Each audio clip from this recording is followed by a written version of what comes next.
4 jours après le puissant séisme qui a frappé le Myanmar, l'espoir de retrouver des survivants dans les décombres s'amenuise à Mandalay, où une semaine de deuil national a été décrétée par la junte militaire au pouvoir.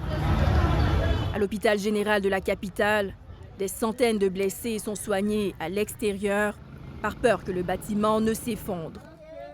Pendant que les opérations de sauvetage, elles, se poursuivent et que de petits miracles se réalisent sur le terrain, comme cette femme sortie des décombres par des secouristes chinois après avoir été coincée pendant plus de 65 heures.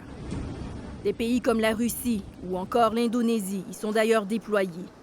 Mais les moyens sont insuffisants dans un pays appauvri par une guerre civile qui fait rage depuis 2021, a prévenu l'ONU. 3 tremblements de terre se sont produits au Myanmar de vendredi à dimanche. Le plus puissant étant celui de magnitude 7,7 qui s'est produit à 16 km au nord-ouest de la ville de Sangay.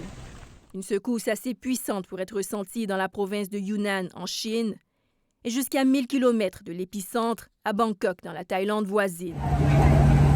Ici, les recherches se poursuivent dans l'angoisse des proches des disparus à la suite de l'effondrement d'un immeuble de 30 étages en construction. Près d'une vingtaine de personnes ont perdu la vie dans la capitale thaïlandaise, dont la majorité sur ce site de construction. Environ 80 ouvriers du chantier seraient toujours piégés sous les décombres de la tour détruite selon les autorités. Hier, l'Organisation mondiale de la santé a classé ce séisme au plus haut degré de ses urgences, en plus de lancer un appel pour trouver rapidement 8 millions de dollars d'aide. Ici Daniel Cadjo, Radio-Canada, Montréal.